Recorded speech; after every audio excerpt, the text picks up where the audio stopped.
जिंदगी चले हम भी चले चलते रहे जिंदगी नहीं मंजिल ना शुमार जिंदगी है जिंदगी भी चलो हम भी चले चलते रहे जिंदगी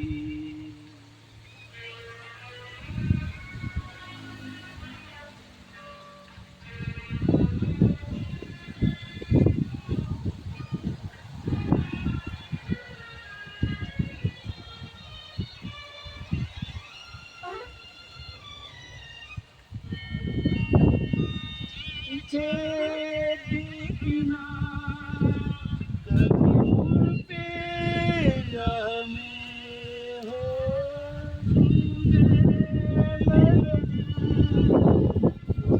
लेके बह में धड़कन की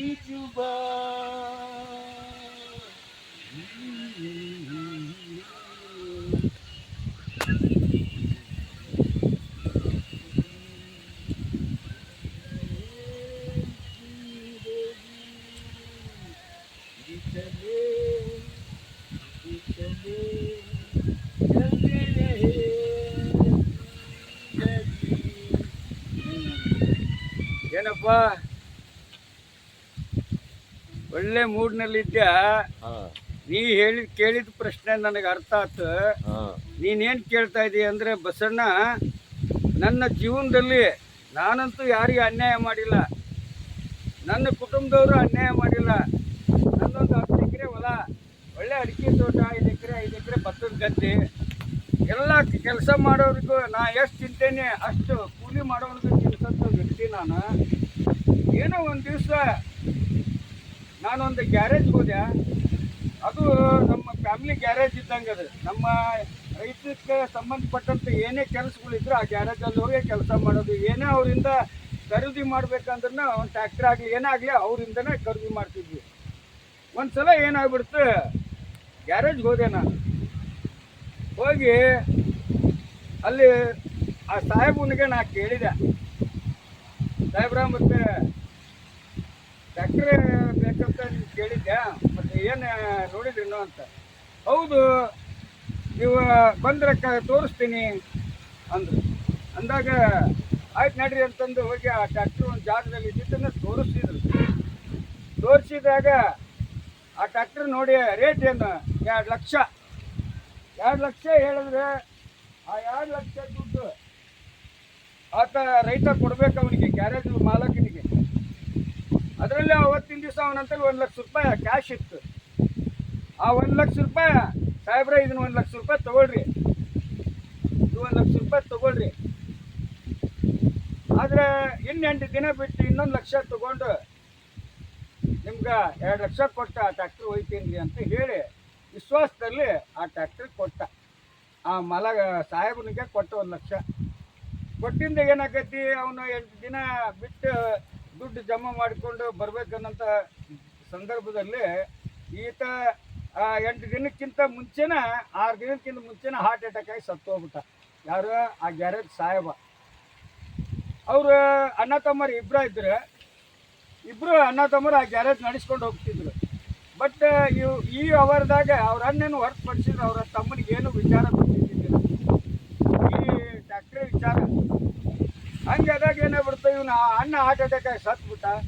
ಆ ಸತ್ ಸುದ್ದಿ ಈ ರೈತನಿಗೆ ಗೊತ್ತಾಗಿ ಪಾಪ ಮಣ್ಣೆಲ್ಲ ಅವನ ಜೊತೆಲಿ ಹೋಗಿ ಅವನ್ನ ದಪ್ಪನ ಮಾಡಿ, ಅವಾಗ ಈಗ ಹೋಗಿ ನಾವು ಕೇಳೋದು ಚಲೋ ಅಲ್ಲ ಅಂತ 1 ತಿಂಗಳು ಬಿಟ್ಟು ಆತ ಆ ಗ್ಯಾರೇಜ್ಗೆ ಹೋಗ್ತಾನೆ. ಅವಾಗ ಅಣ್ಣ ಸತ್ತಿಂದ ತಮ್ಮನ ಮಾಲಕ್ಕಾಗಿರ್ತಾನೆ, ತಮ್ಮ ಕುತ್ಕೊಂಡಿರ್ತಾನ. ಕುಂತಾಗ ಮತ್ತು ಏನಪ್ಪ ಅಣ್ಣಾರು ಹಿಂಗೆ ಆಗ್ಬಿಟ್ರಿ, ನಿಮ್ಮ ಅಣ್ಣಾರು ಅವ್ರಿಗೆ ಒಳ್ಳೆ ವಯಸ್ಸಿದ್ದಾಗನೇ ಹಿಂಗೆ ಹೋಗ್ಬಿಟ್ರು, ಭಾರಿ ಒಳ್ಳೆಯವರು, ಊರಿಗೆಲ್ಲ ಸಮಾಜ ಸೇವೆ ಮಾಡಿದ್ದಾರೆ, ರೈತರಿಗೆ ಒಳ್ಳೇದು ಮಾಡಿದ್ದಾರೆ, ಒಳ್ಳೆ ಹೆಸರು ಮಾಡಿದ್ರು, ಅವ್ರಿಗೆ ಸಾವು ಜಲ್ದಿ ಬರಬಾರ್ದಾಗಿತ್ತು ಅಂತ. ಏನು ಮಾಡೋಣ್ರಿ ಅಂತಂದು ತಮ್ಮ ಹತ್ಕೊಂತ ಹೇಳಿದ. ಯಾಕಂದರೆ ಅವ್ರದ್ದು ಒಂಥರ ಒಳ್ಳೆ ಸಂಬಂಧ ಇದ್ದಂಗಿತ್ತು.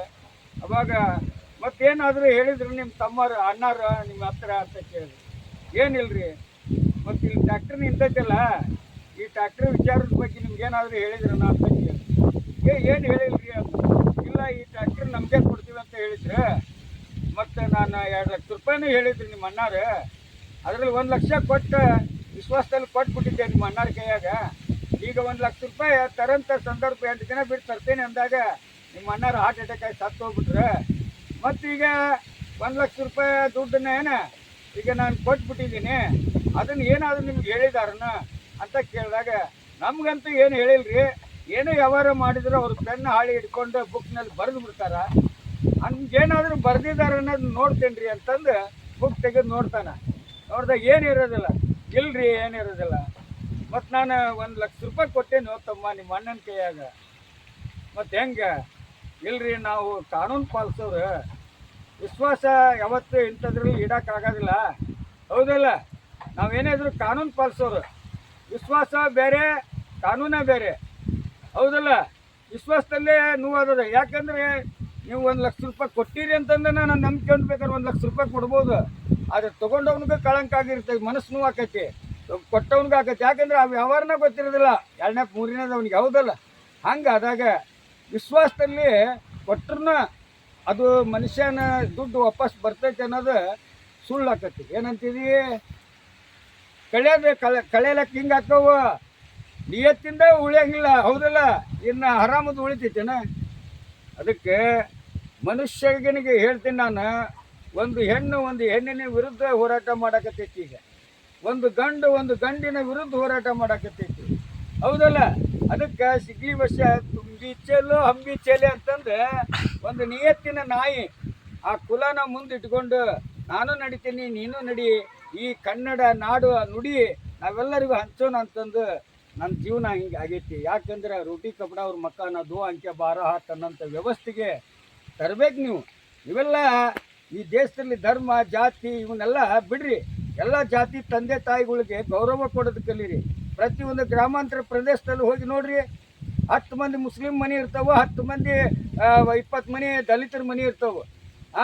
ಎಲ್ಲ 90ರಷ್ಟು ಹಿಂದೂಗಳ ಮನೆನ ಅದಾವಲ್ಲ. ಅವ್ರವ್ರು ಯಾಕೆ ಹೊಡೆದಾಡಂಗಿಲ್ಲ, ಯಾಕೆ ಜಗಳ ಆಡಂಗಿಲ್ಲ? ಅವರು ಅಷ್ಟಕ್ಕೆ ಅವ್ರು ಆರಾಮ ಇರ್ತಾರೆ. ಜಿಲ್ಲಾ ರಾಜ್ಯ ಅಂತ ಬಂದಾಗ ಈ ಸರ್ಕಾರಗಳು ಇವತ್ತು ತಮ್ಮ ತಿವಿಲಿಗೋಸ್ಕರ ಜಾತಿ ಧರ್ಮಕ್ಕೆ ಬೆಂಕಿ ಹಚ್ಚಿಟ್ಟು ಇವತ್ತು ಈ ದೇವ್ರ ದಿಂಡ್ರು ಅಂತಂದು ಅಲ್ಲಾ ಮುಲ್ಲಾ ಅಂತಂದು ಯೇಸು ಪ್ರಭು ಅಂತಂದು ನೀವೆಲ್ಲ ಏನ ತಂದೆ ತಾಯಿ ಸತ್ತವರಿಗೆ ನೀವು 1 ದಿನ ಹೋಗಿ ಗೌರವ ಕೊಡೋಂಥ ವ್ಯವಸ್ಥೆ ಇಲ್ಲ. ಆ ತಂದೆ ತಾಯಿ ತೀರ್ಕೊಂಡಂಥ ಮಣ್ಣಾದಂಥ ಜಾಗನ ದೇವಸ್ಥಾನ ಯಾಕೆ ಮಾಡಬಾರ್ದು? ನಿಮಗೆ ದೇವ್ರ ಹುಟ್ಟಿದಾಗನ ದೇವ್ರನ್ನ ಹೊಟ್ಟೆಗಿಂದನೇ ದೇವ್ರು ನೋಡಿ ಬಂದಿರ್ತೀರನ್ನ. ತಂದೆ ತಾಯಿ ತೋರಿಸಿದ ತಾನೇ ಅವ್ರು ದೇವ್ರಂತ ಅಂದ. ಮತ್ತು ಮೊದಲು ನಮ್ಮ ತಂದೆ ತಾಯಿನ ದೇವಸ್ಥಾನ ಕಟ್ರಿ, ರುದ್ರಭೂಮಿನ ದೇವಸ್ಥಾನ ಮಾಡ್ರಿ, ಕಬ್ರಸ್ಥಾನ ದೇವಸ್ಥಾನ ಮಾಡ್ರಿ. ಪ್ರತಿದಿನ ಹೋಗಿ ಬಿಲ್ಪತ್ರಿ ಹೂವು ಹಾರ ಹಾಕಿ ಬರ್ರಿ. ಮೊದಲು ತಂದೆ ತಾಯಿನ ಅರ್ಥ ಮಾಡ್ಕೊಳ್ಳಿಲ್ದವ್ರು ಇವತ್ತು ದೇವ್ರನ್ನ ಕಾಣ್ಲಾರ್ದಂಥ ದೇವ್ರನ್ನ ನೀವು ಅರ್ಥ ಮಾಡ್ಕೊಂತೀನಿ ಅಂತಿರಲ್ಲ. ಮನಸ್ಸಿದ್ರ ಮಾರ್ಗ. ಮನಸ್ಸಂದ್ರೆ ಏನೋ ಮೊದಲು ನಾವು ದೇವ್ರು ಅಂತೇವೆ. ನಮ್ಮ ತಂದೆ ತಾಯಿ ತೋರಿಸ್ಕೊಟ್ಟಂಥ ದೇವ್ರನ್ನ ಮನಸ್ಸಲ್ಲಿ ಇಟ್ಕೊಂಡು ನಡಿತೇವೆ ನಾವು. ಅದನ್ನು ಬಿಟ್ಟು ತಂದೆ ತಾಯಿನ ಅರ್ಥ ಮಾಡ್ಕೊಳ್ಳಾರಂಥ ದರಿದ್ರ ನನ್ನ ಮಕ್ಕಳಿಗೆ ಬುದ್ಧಿ ಹೇಳಕ್ಕೆ ಹೋದ್ರೆ ನಾ ದೊಡ್ಡ ಸುಳೆ ಮಾಡ್ತೇನೆ. ಜೈ ಹಿಂದ್, ಜೈ ಕರ್ನಾಟಕ, ಜೈ ಕನ್ನಡ, ಜೈ ಶ್ರೀರಾಮ್, ಜೈ ಭೀಮ್.